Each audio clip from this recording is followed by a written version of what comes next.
Hello, I'm using the Shokz Bluetooth headset, and so this is a chance for others to decide if this is good enough quality for you. They're good for exercising, and you can make phone calls. The um, the other microphone I'm interested in is the DJI. I've been thinking about buying a set. I could give one to my wife.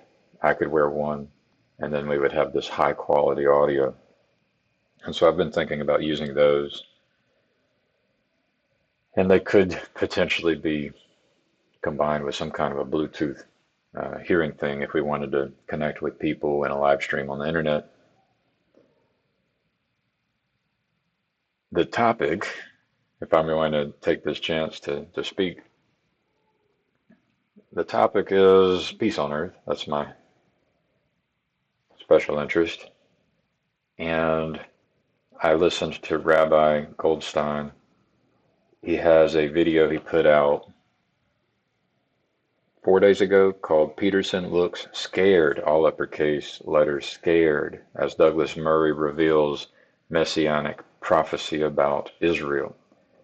So this is pointing at Isaiah chapter 2 verses, I would say chapter 2, but specifically, Douglas Murray and Jordan Peterson are looking at verse 4, and then they back up to verse 3. And so what ends up happening is every person interprets these words differently. And what's interesting is perhaps a lack of awareness about true interpretation, right? And so we could try to interpret Isaiah chapter 2, verses 3 and 4, and we will have disagreements. Rabbi Goldstein will interpret it different from Jordan Peterson, but it's hard to know the truth. We don't have Isaiah with us. We don't have the author of Isaiah with us. We don't even know the author of Isaiah. And that's all my interpretation, right? And you may disagree. But what we can do is we could have a conversation with Douglas Murray and Jordan Peterson, and we could say, for example, was Jordan Peterson scared? And I don't think he was scared. And the reason I don't think he was scared is because there is a phenomenological experience I have when reading these words, which is not fear. It's more like hope, purpose, meaning, awe, excitement. It's the experience of revelation itself that we are doing it. It's been happening and it is happening and we are participating in it, and it brings tears. When it happens, it brings tears, and so it can look as if there is fear. And so the point is that Rabbi Goldstein misunderstood and misinterpreted. Now, I can say that generally, and then we could say, well, misinterpreted what? And I could say, well, we can actually prove if he misunderstood and misinterpreted Peterson. And then I would make the next step and say, that indicates a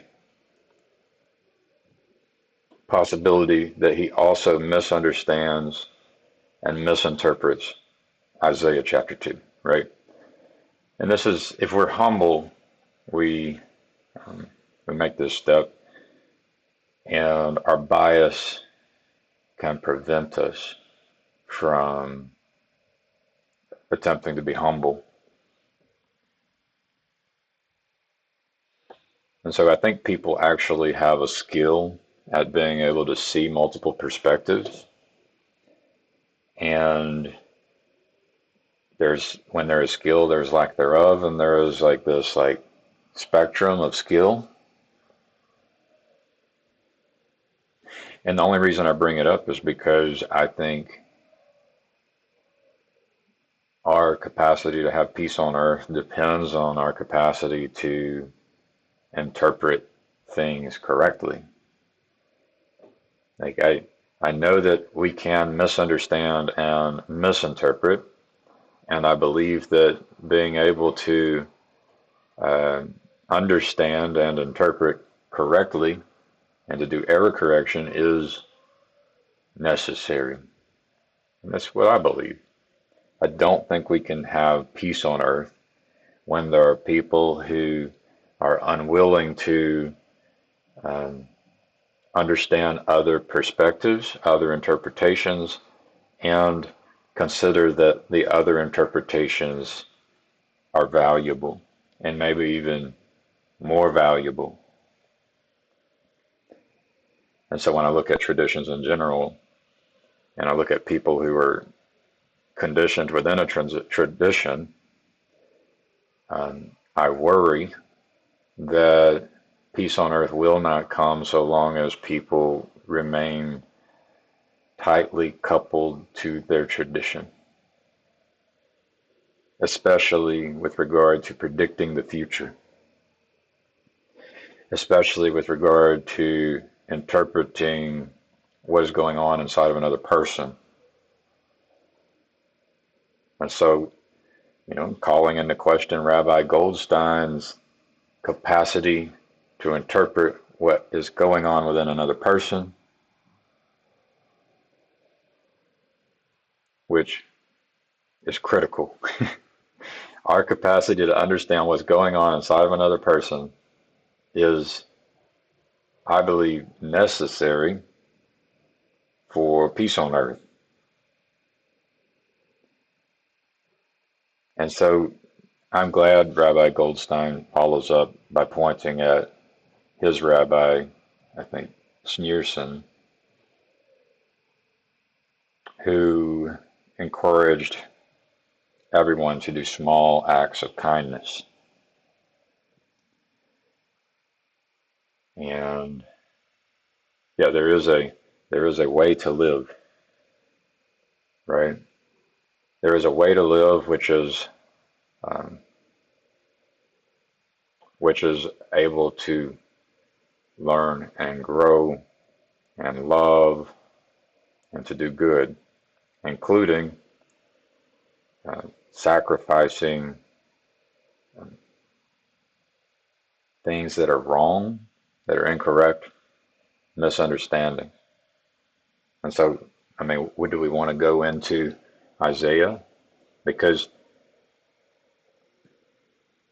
like, when Jordan Peterson and Douglas Murray are discussing Isaiah chapter 2, verses 3 and 4, I think they see something that is different from what Rabbi Goldstein sees. And then there's just a question of, is one perspective more valuable than the other?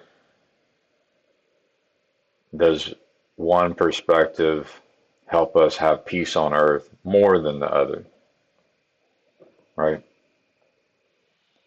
And so, for example, even in the title of the video for Rabbi Goldstein, he indicates that something about a messianic prophecy about Israel.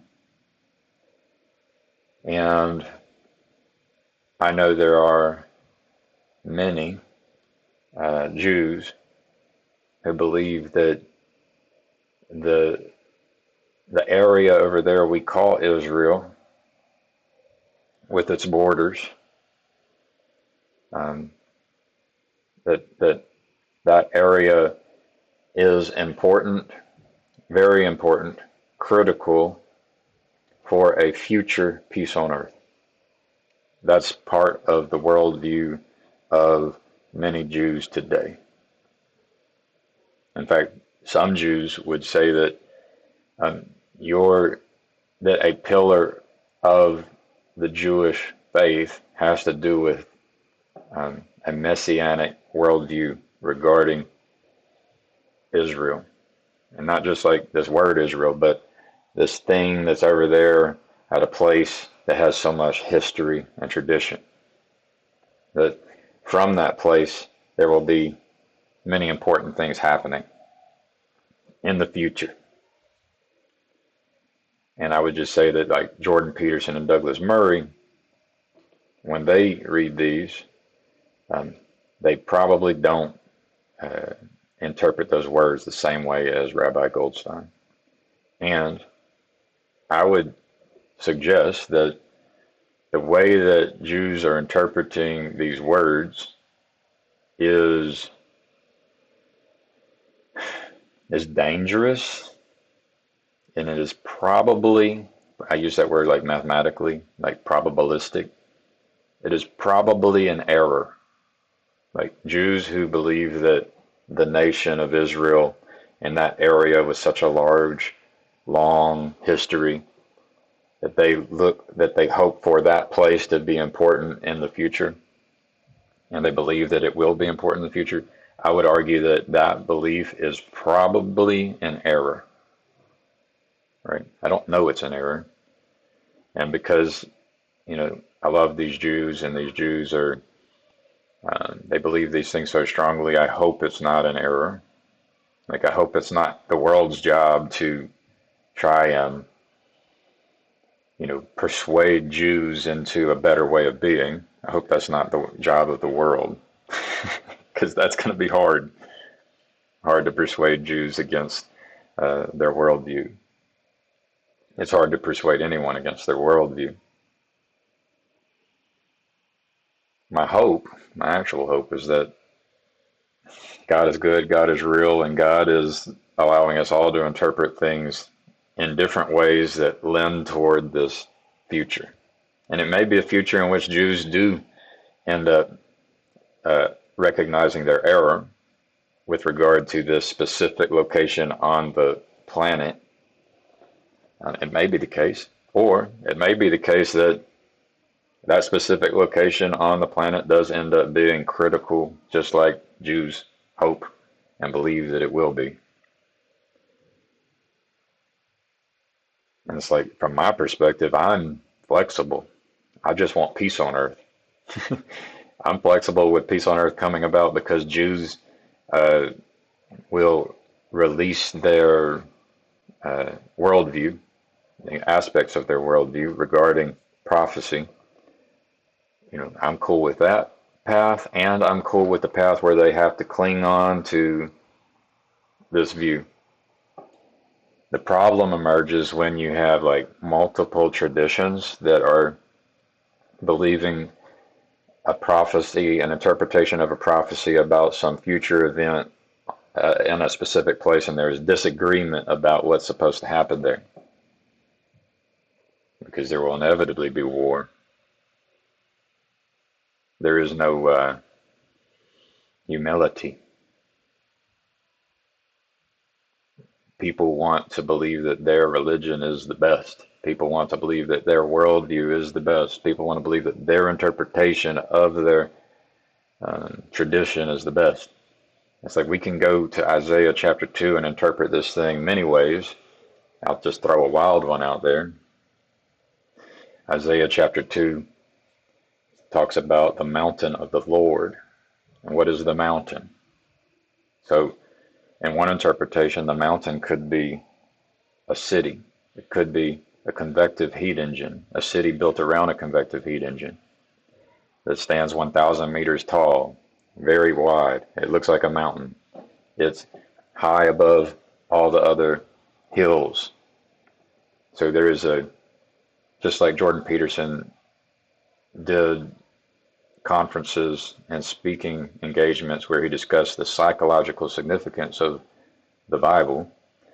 I have a friend, Jason Delport, who could attempt to discuss the engineering significance of the Bible, in which there are verses all over the Bible that can be interpreted in a way such that it points to this technology in which people can live peacefully and can be a light onto the world such that all nations go to this place in order to get closer to God, right? So this is an interpretation of Isaiah 2. It's different than Rabbi Goldstein's interpretation with his tradition.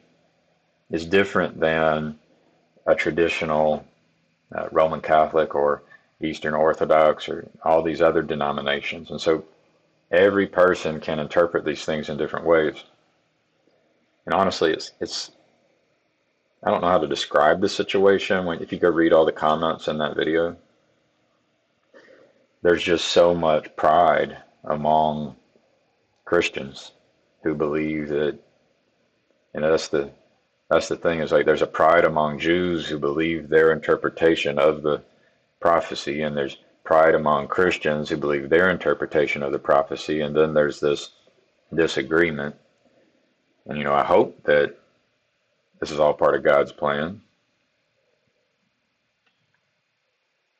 And I mean, there is wiggle room in Christianity. So, and there's wiggle room in Judaism. So like many Christians are awaiting a second coming of Jesus. And Jews are awaiting a first coming of the Messiah. And so it could be the case that Christians perceive a second coming, Jews perceive a first coming, and then it works out. And then I like to poke at Christians and Jews by saying, well, show me the Messiah. What would the Messiah look like? How would you recognize the Messiah? And that's a fun task to try and talk about how you would recognize the Messiah.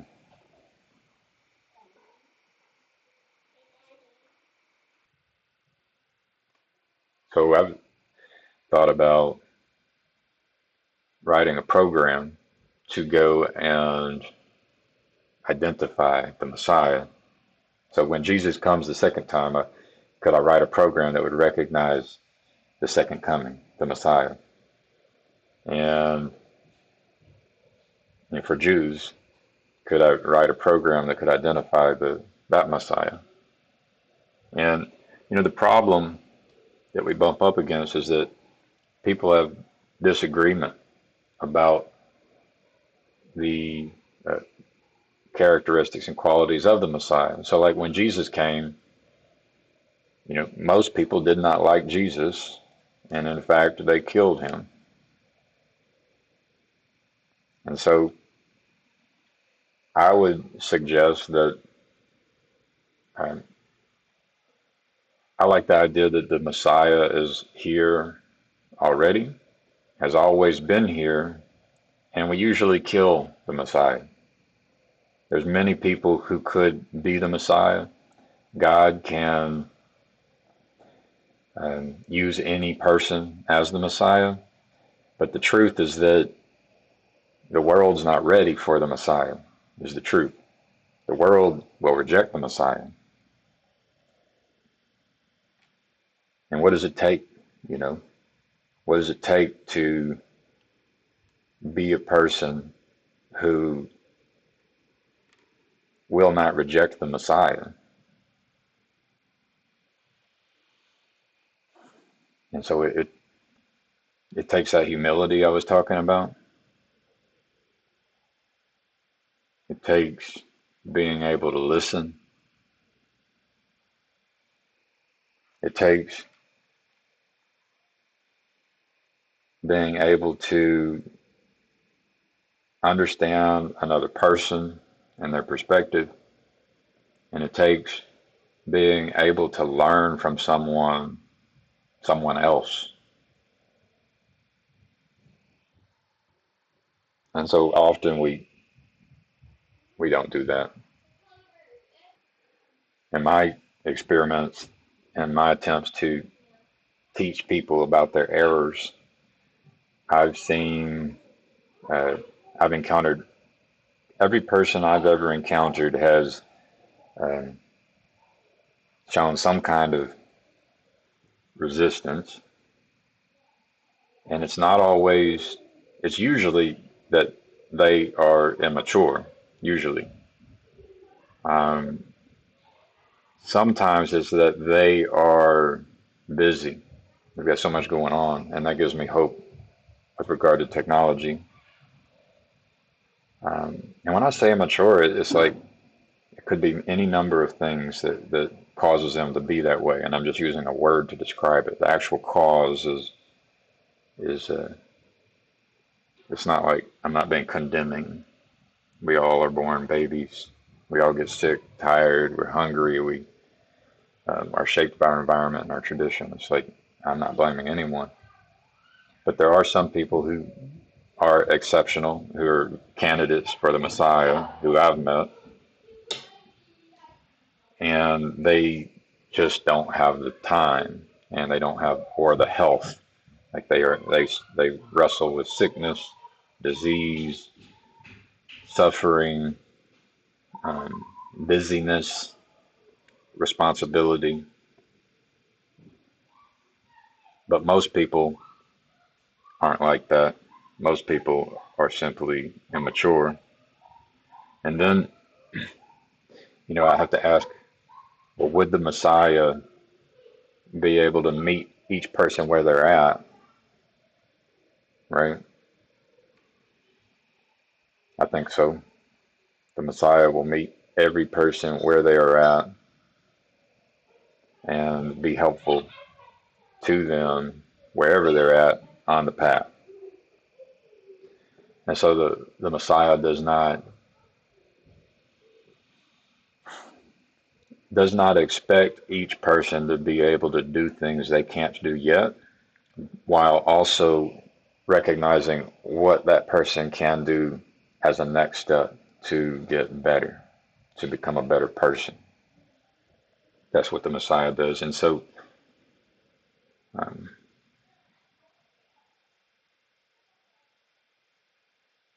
how do you recognize the Messiah?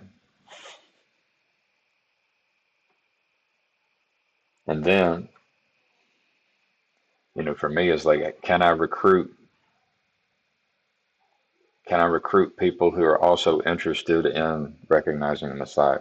And so, if you notice when I talk about the Messiah, I know that Jews with a stubborn interpretation, rigid interpretation uh, of prophecy will expect the Messiah to be a man, with certain genetics. So,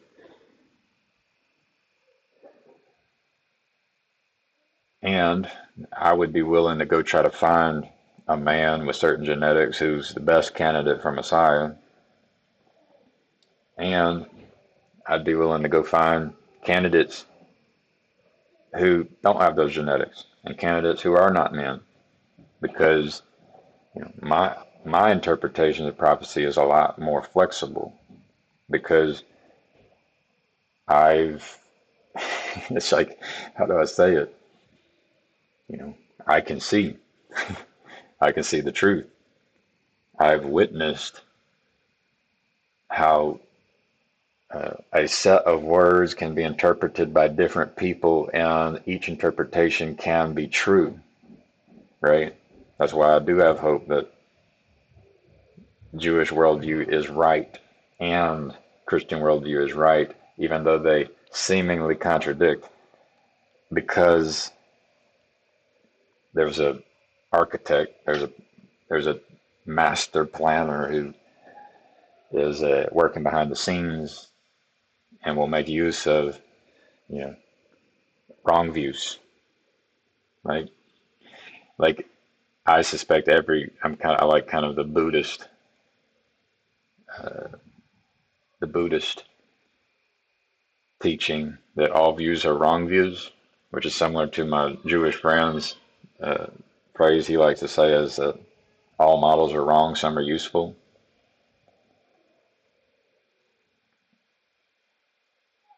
And if you believe in God, all models are wrong and all models are useful. How long are they useful and for how many people, and all that's the question.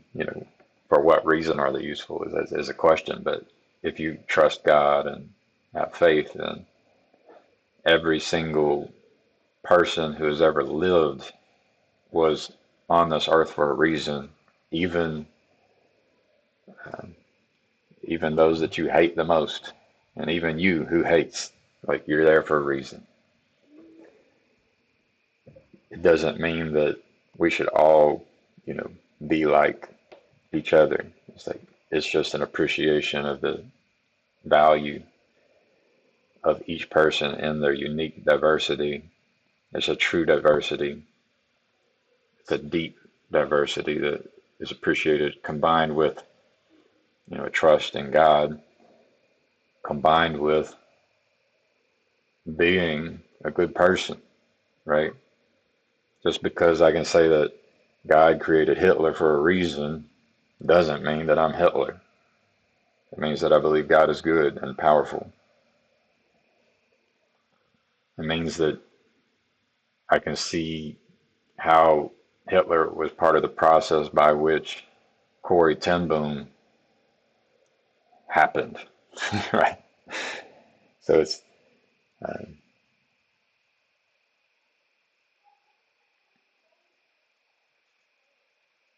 I think we're all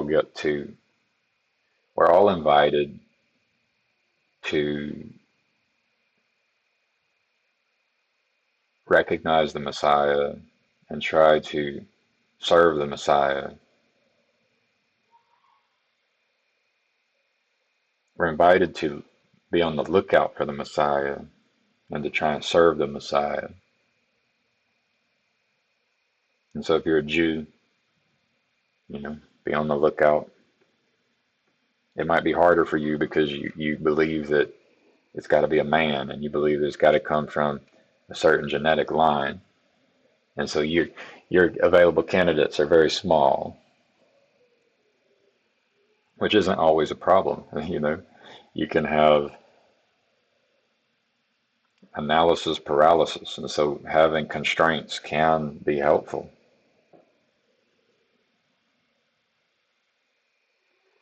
But we should be able to write a program that can go search the internet and find candidates to be the Messiah, whether you're a Jew or a Christian, right? And the only reason a Christian would disagree is because you've got a preconception that, when Christ comes the second time in the clouds, that you imagine that you look up and there'll be some, humanoid entities coming out of the clouds, from above. That's what you think. Meanwhile, there's this thing called the cloud. There's cloud computing. And so it could be that there's people in the cloud already. Most of us are. And,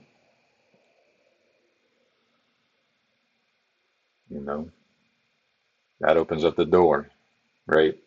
Where the door was shut because you interpreted the Messiah coming out of a cloud from above, you change your interpretation. Next thing you know, the Messiah could be coming out of the cloud on the internet. You can then write a program that identifies candidates. You can then do experiments to test the candidates, to tempt them. And then you can ask yourself, am I even qualified to analyze the results of the test?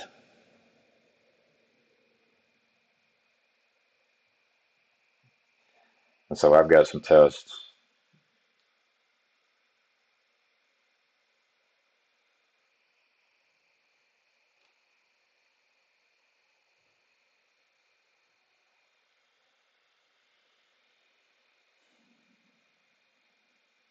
You can look for hypocrites. You can look for people who are not learning and growing, who are unwilling to change, unwilling to repent, and you can kind of put them into a different list and say not a candidate. You can ask someone, say, hey, And are you a good person? Are you a righteous person? And that's an interesting one because I've heard a lot of wrong answers. One wrong answer from my Jewish friend is that if you believe you're a righteous person, is that you are wrong. And I've heard from my pastor, he says, if you believe you're a righteous person, then you are wrong. And this is the response of someone who is not a righteous person, who can't imagine what it would be like to be a righteous person. It's really what it is.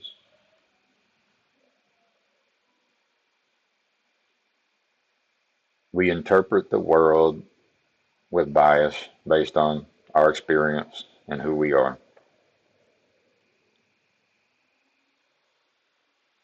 That's why you end up with unrighteous people saying that anyone who holds up their hand and says, I think I'm righteous, I think I'm a saint, I think I'm a Zadik, that is a test that proves that they are not righteous, they are not a saint, they are not a Zadik.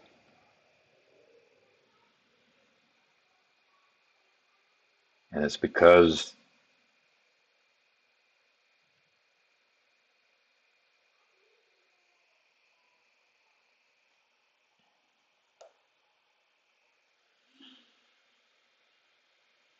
I think it's because it's just not received well. When a righteous saint approaches someone who is not a righteous saint and says, hey, listen to me, I'm a righteous saint. It just doesn't work. And so a righteous saint would learn that this does not work. And so when you go looking through the clouds for the Messiah, you're not going to find someone who's going around telling everybody, hey, I'm a righteous saint. Why don't you listen to me?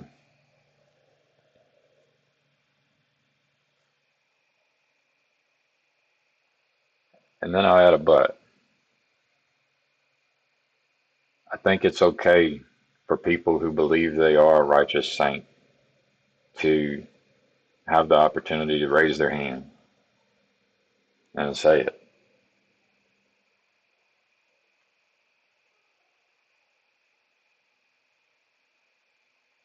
Which would then expose them to tests of their righteousness, which would expose them to judgment by unrighteous people who would then be tempted to put them on a cross and murder them.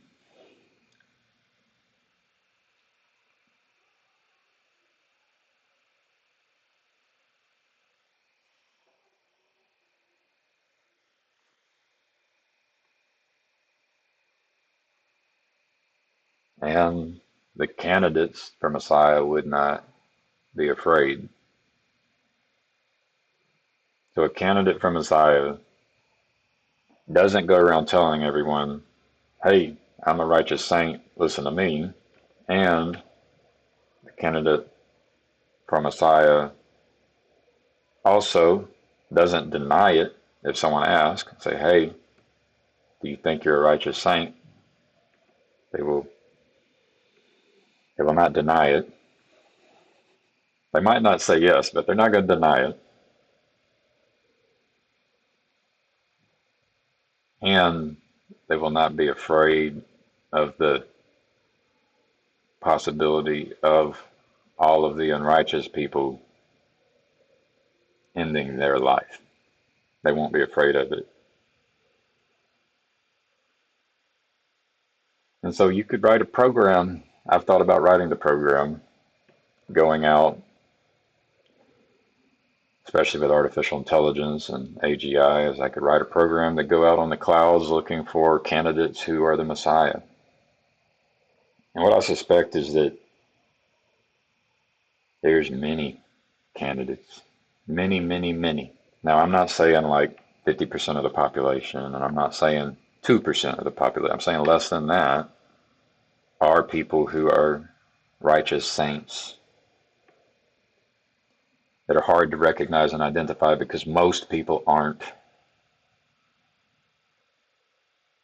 But there are a lot. There are many, many, many, many as far as numbers go. Not ratios, but just raw numbers. There's got to be over 100,000 righteous saints living today, would be my guess. Candidates to be the Messiah. In some ways, they are the Messiah, all of them, over 100,000, living in a world just trying to do God's will, learning to do it better, and receiving no recognition from other people, and actually often receiving judgment and condemnation from other people who are immoral, unrighteous, immature humans. And the saints have mercy for them. They don't have resentment towards the people who mistreat them. And they might say something like, "Forgive them, Father, for they know not what they do."